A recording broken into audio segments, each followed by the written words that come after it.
How's it going, guys? James here from Butler Farms on a pretty nice Saturday morning, actually.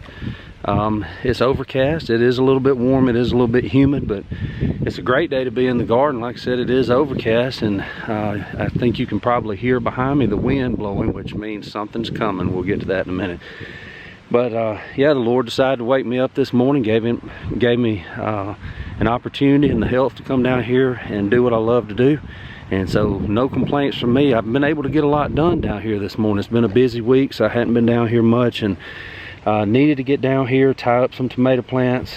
I needed to put out some more calcium with all this rain that we've had. I didn't want to take a chance. I saw one of my tomatoes on one of these vines a while ago that had a little spot on it that I'm not real sure if it's insects or blossom end right yet. The next couple of days will tell.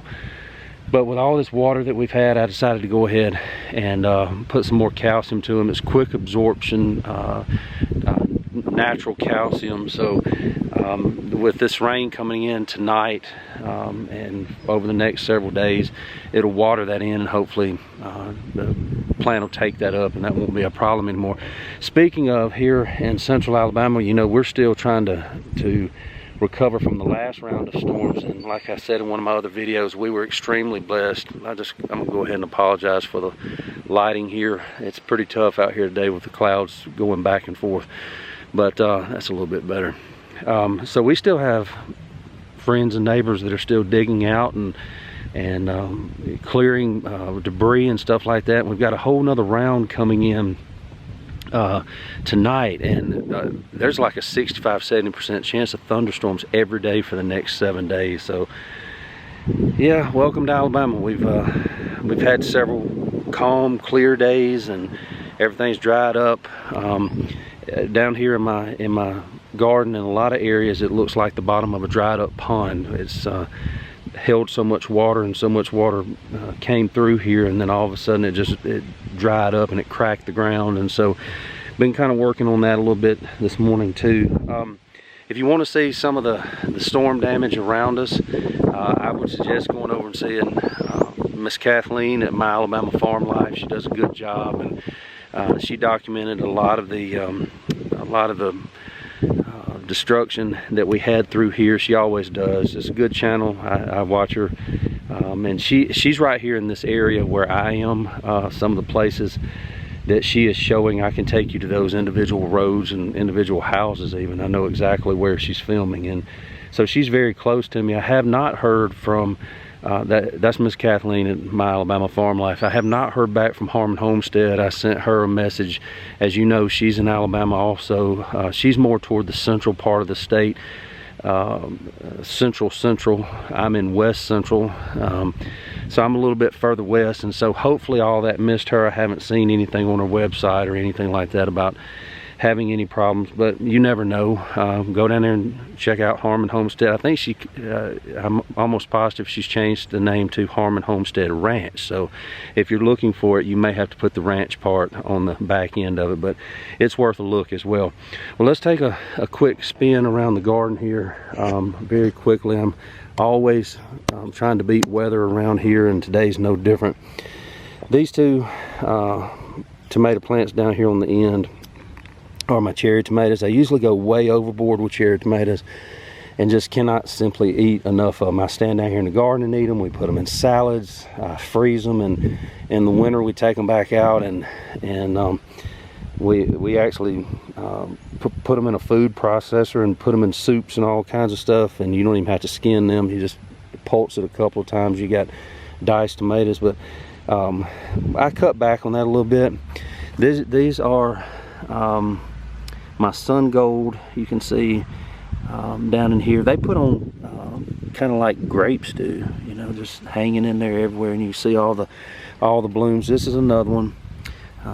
This one's got more bush than it does tomatoes, but they're coming.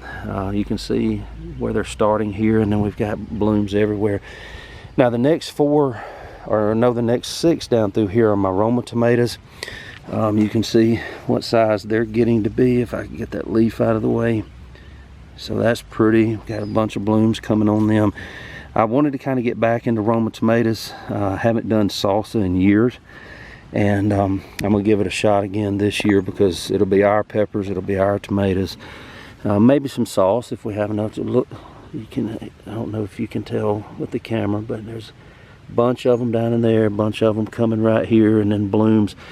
So we're gonna have a lot of Roma tomatoes, hopefully. That would be great. You get on down here and we get into the Atkinsons. Now I've got 4 Atkinsons down here, and then 6 Atkinsons down through here, and you can see that they're already starting to put on tomatoes and blooms simply everywhere in here. I spent a lot of time this morning not only tying these up and putting this calcium around them, but also, you can see what size they're starting to be, also clearing out around them. I took a lot of bulk out of these. I pruned them back pretty heavily. They were getting very, very thick on the bottom, so I opened them up to get some air underneath, and to get some of the competition out from down there. But also, you know, pest problems come where you have weeds. So any of the leaves that were touching the ground, I took that branch off. I see one that I missed down here that I'll have to get in just a minute. But you know, just trying to give them every advantage that they can, and you know, get some airflow in there. So a lot of this stuff that you're seeing on the ground, this green stuff, is stuff that I've either already hoed or have clipped off of these tomato plants, and I know it looks pretty weedy out here, but actually it's pretty clean. That's stuff that's I've already cut up and that's going to end up dying. So we've got jalapenos down through here, which I'm pretty excited about. Well, guys, we really hadn't had a lot of warm weather, and look at there. There's one that's about ready. You can see the blooms down in there. Here's another one down here. You can see right there, and just baby peppers in there everywhere, blooms everywhere. It's just, they're coming. Some are a little bit further behind than others. And then I've got, there's a little bitty one right there that's coming with a bloom right above it. And then down here we've got the California Wonder bell peppers, and yes, we've even got a couple little babies. There's one there and some blooms. One thing I'm pretty excited about down here on this one, you can see the blooms there, but you can also see these clusters in here. And every once in a while, you know, I'll get California Wonder that will alternate across the stem, and then every once in a while I'll get one that will have big clusters like this, where you know, 3, 4, even 5 will kind of grow out of the same little spot. It's amazing. I don't know what the difference is, but I like to see those because we eat a lot of peppers. Now down through here, these first 4 rows, as you can tell, are darker green than these up here. And you say, well, that's that area of the garden that's a little bit poor. Yes, that's true. But it's also different plants. Remember, these are my pink eye purple hulls, and they're jumping. They've already shaded out all of the trash and the grass that was running beside it, but you notice there's not a bloom on them anywhere. So they put down, they're going to establish, they're going to make a bigger plant before they start blooming. The beans, not so much. You can see how nasty these rows are. Yes, I'll have to come back down through here with the scuffle hoe and get that. But look, let me show you. See that? There are blooms in there everywhere, guys. It's almost bean time. So it's a lighter shade plant. You can tell them apart pretty easily. The beans will start running a little bit. This is a bush variety, so they're not going to be like a pole variety where they just climb and climb and climb. They do put on a few little runners out to the side, but what they're going to do is they're going to bloom and start putting on beans, and then the bush will fill out. The peas, you'll have the bush fill out, and then you'll have the bloom. So it's kind of almost completely in reverse. All right, let's get back down here. I don't want to make this an extremely long video because I know y'all have better things to do than walk around the garden with me. All right, so still got 3 okra plants down through here. I had a when I did all that weeding out here the other day. I thought I could save my 4th one. I got too close with the hoe in a hurry, tired, that kind of thing, and I cut it, and so it's gone. So I still have 3. That'll be plenty. Now this area down through here where the okra did not come up, I'll show you. I left it out so that I could show you. You got the sweet meat squash from Southern Exposure Seed Exchange. Of course, they sell organic, non-GMO seeds, and I've had good luck with them. There are 5 down through here. If I can get 3 of them to come up, I'll count that as a win. Now, these hills down through here were so covered up in grass, I'll show you in a minute.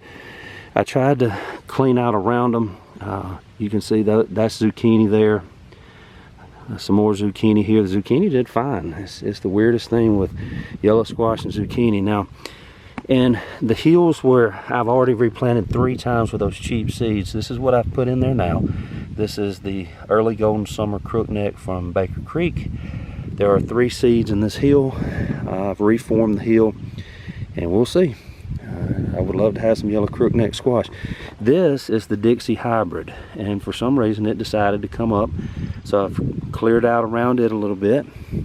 This is also going to be that crookneck from Baker Creek. I've redone that hill, and then we kind of get into something that I was kind of shocked at, actually.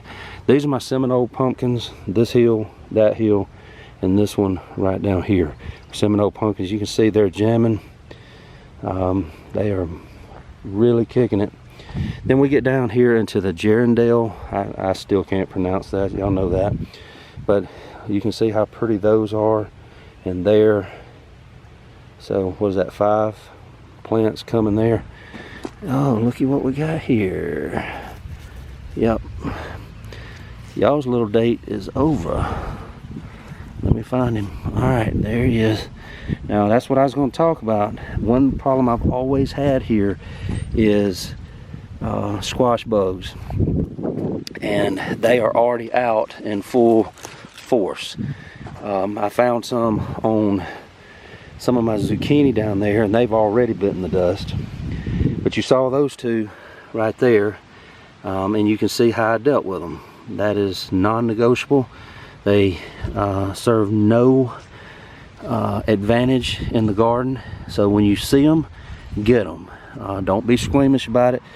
Look, he's still moving, so we're gonna take care of him. Yep, we're not gonna allow that to carry on. I didn't see that earlier when I was weeding, so I'm glad I'm doing this video. All right, so coming on down through here, that's the Gerondales. Then we got these 4 little hills of the Waltham butternut. Guys, they're doing better than I've ever done with butternut. Now, again, it's early. I'm not gonna get my hopes up because these squash bugs, you know how they are, but look right here. See that? There's my first little butternut squash.